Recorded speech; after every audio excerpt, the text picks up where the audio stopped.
Now the Jamaica All-Schools team will look for their second victory in as many games and secure a spot in the final of the Caribbean Americas Soccer Association CASA Youth Classic when they take on ESP tonight at 8:30 at the Lauderhill Sports Complex in Florida.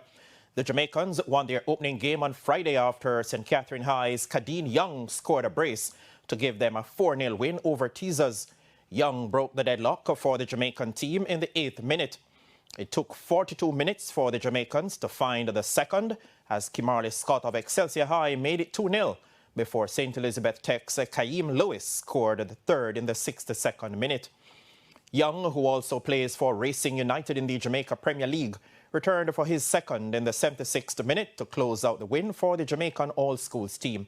Coach of that team, Keon Broderick, said it was important to get the first game out of the way.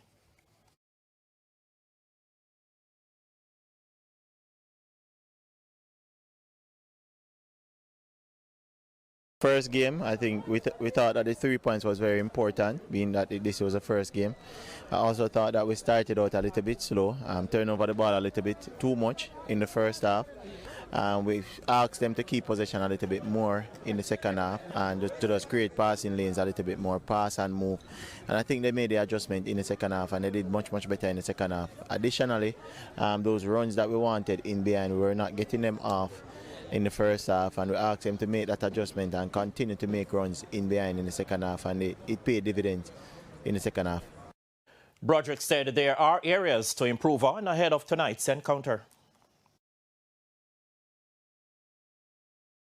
I thought that they played to their strengths, and that is to play the ball in the air. It's now what for us was to how we're going to deal with those aerial balls. I think the centre backs and the central midfielders did that well. I thought that we could have done better in terms of finding the second balls when they played those balls in the air. But that is something that we can discuss and we can work on going into the next game. In the other game on Friday, Rush blanked CASA All-Stars 5-0. The two group winners will contest the final on Sunday at 5 p.m.